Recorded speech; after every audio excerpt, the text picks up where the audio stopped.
Salut à tous et à toutes. Des multiples sujets. Et là, primo, c'est par rapport à cette transition à colonel Mamadi Doumbouya qui a complètement changé de façon. Nous allons également parler de l'IFDZ pour faire comprendre aux gens, aujourd'hui, l'IFDZ n'a pas de représentant au sein du gouvernement. Dire que tel est là-bas au nom de l'IFDZ. Il faut que aussi cela soit clair parce qu'il y a des... C'est-à-dire, nous voyons toujours quelques journalistes, toujours, ils sont capables, ils sont très forts dans ça. Des journalistes manipulés, vendus, qui sont encore dans ces débats. Mais nous n'allons pas accepter que vous intoxiquez nos militants à la base.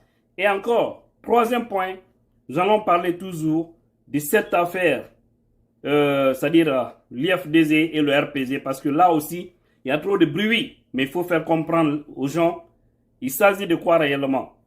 Je vous ai dit, aujourd'hui, primo, comme je le disais, remarquez bien, Moussa Dadis Camara, en 2008, il était venu avec une bonne intention. Mais vous avez vu, au finish, il y a eu des personnes mal intentionnées, c'est-à-dire les habitués des crises, qui l'ont induit en erreur, ils l'ont poussé, ils l'ont fait croire que, oui, sans lui, la Guinée n'est rien. Sans lui, si ce n'est pas lui, la Guinée là, c'est pas bon.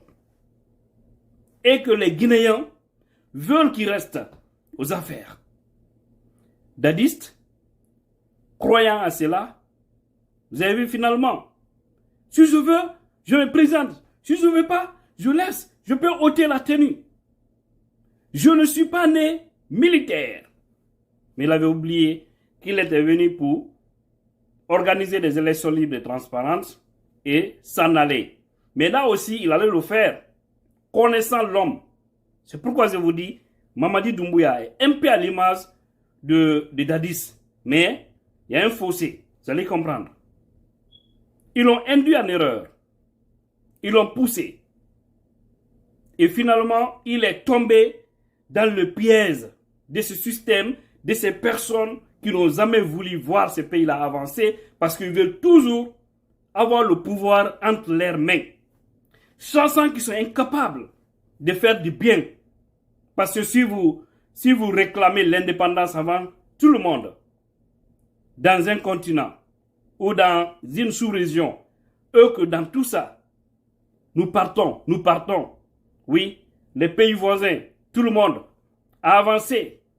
Eux que vous êtes toujours là, dans la boue, toujours faire des calculs ethniques, toujours faire des calculs politiques, toujours faire des calculs régionalistes, dites-vous que votre pays est mal barré. Alors, ce système, vous avez vu comment Dadis, finalement ils l'ont trompé et puis il est parti. Vous avez vu? Et aujourd'hui, Doumbouya, imaginez, lorsque Doumbouya est venu aux affaires, le 5 septembre, on a vu des gens en larmes. Le discours du jeune, colonel, beaucoup ont apprécié. Les jours qui ont suivi, il est allé jusqu'à dire, tuons l'ethnie en nous, tellement que, au fait, il voudra que les choses marchent dans ce pays. Mais, les businessmen, les opportunistes, les ethnos, les hommes, les régionalistes dans ce pays-là ne vont jamais laisser notre pays avancer. C'est pourquoi on doit se lever, c'est-à-dire pour faire corps à corps avec ces gens. Parce que là, ils veulent encore détruire cette transition. On a tous intérêt que cette transition-là arrive à réussir. Mais vous avez vu combien de fois Doumbouya a changé. Vous avez vu, il avait des beaux discours, il avait des bonnes intentions. Mais maintenant, il ne parle même plus de ça. Maintenant, c'est un coup de force. Ils sont en train de montrer la force. Mais,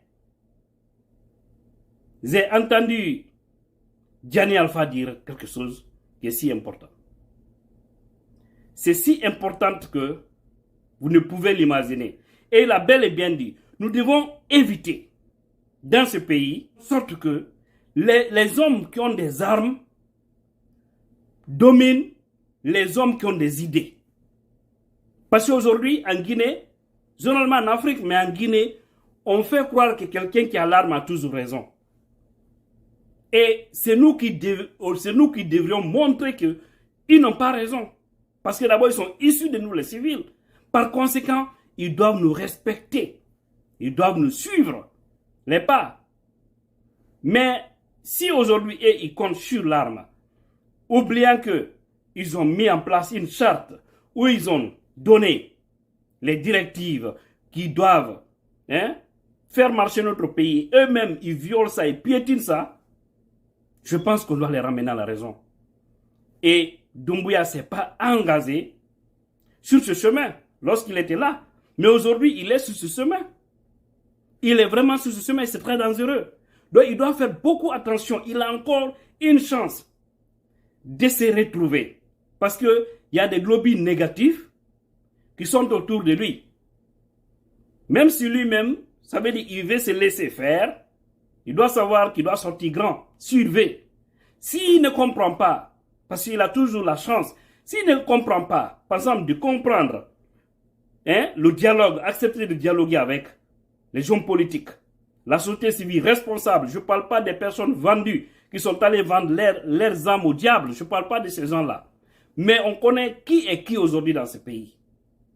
Vous ne pouvez pas réussir sans faire face aux E58 actuellement, avec leur alliance, avec leurs partenaires et autres. Vous le savez bien. Et vous faites la tête dure. Ce qui vous pousse dans l'ombre là, quand ça va péter, vous ne les verrez pas auprès de vous. Ils seront à l'image de ce qu'ils sont en train de dire aujourd'hui et n'ont jamais donné l'ordre de tuer quelqu'un.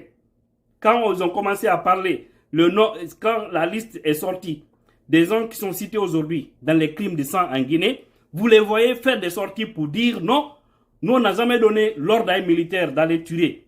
Est-ce que vous nous avez vu? Est-ce que vous avez vu Alpha Condé par exemple? Est-ce que vous m'avez vu, moi Makanera? Est-ce que vous avez vu ceci ou cela sur le terrain? Mais tout ça s'est mis sur la tête de qui? Le premier responsable. Parce qu'un pays, c'est la tête. Le premier responsable. Donc Doumbouya doit faire beaucoup attention. Il a encore une chance. Il doit arrêter de prendre des décisions inutiles.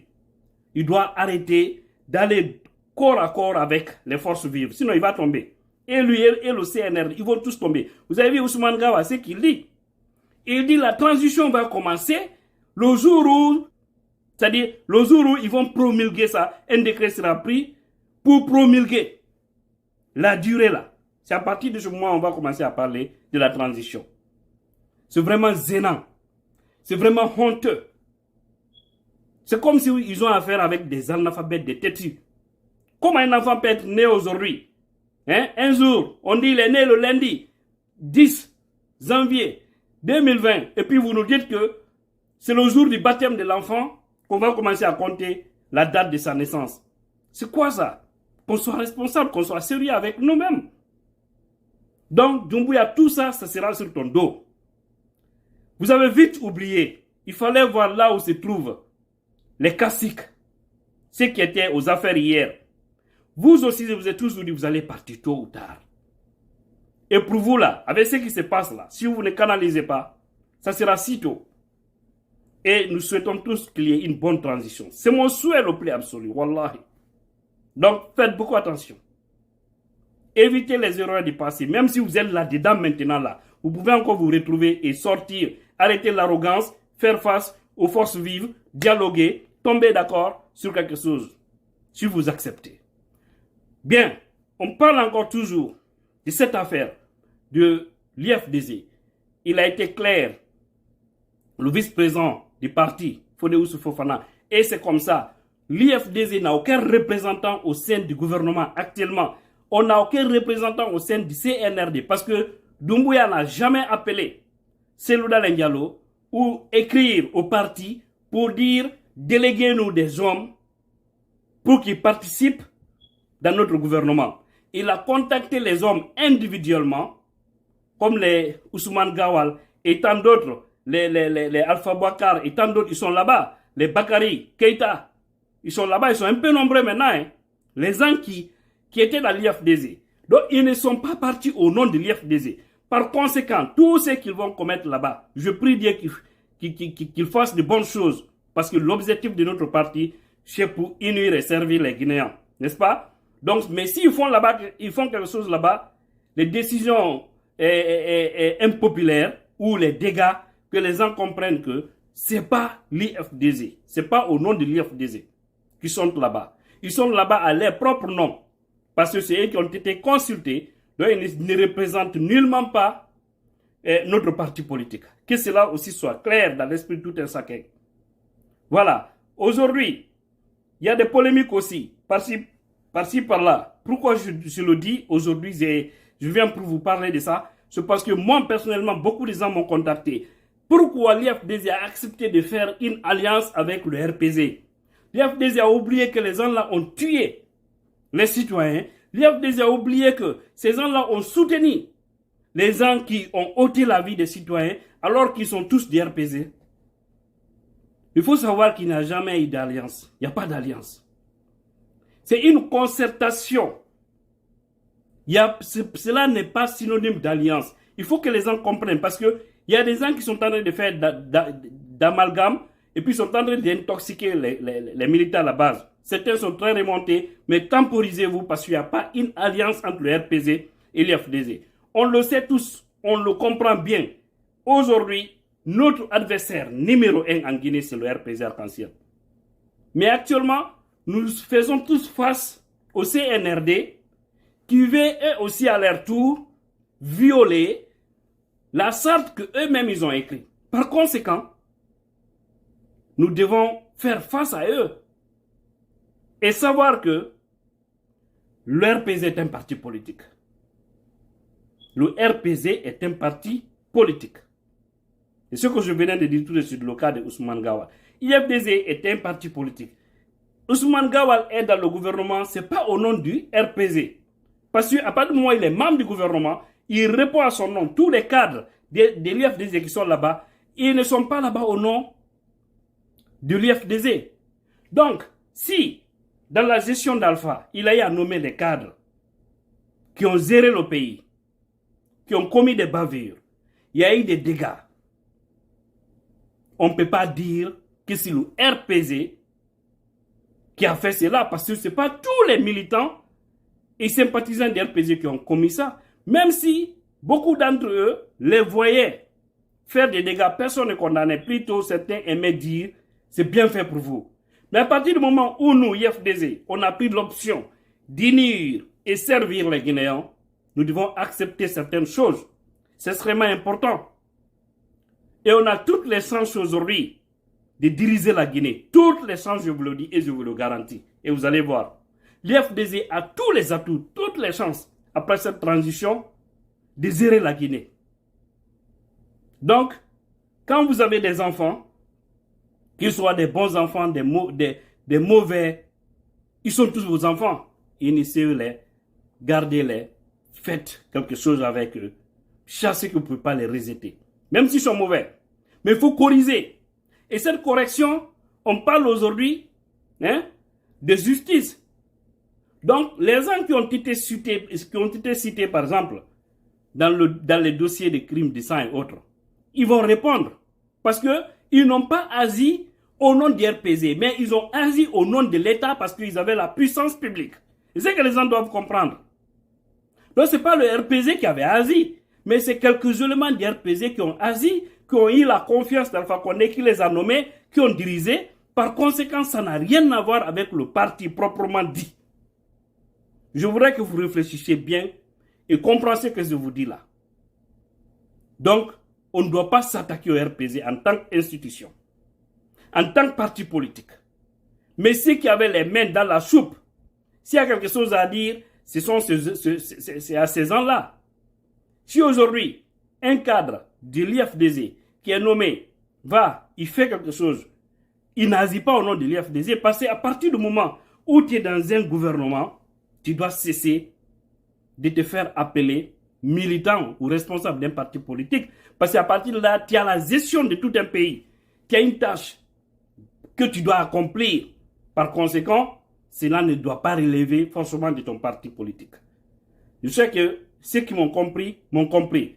ceux qui n'ont pas compris encore doivent beaucoup mûrir doivent beaucoup mûrir cette affaire pour savoir que ici, on n'a pas un problème avec le parti proprement dit.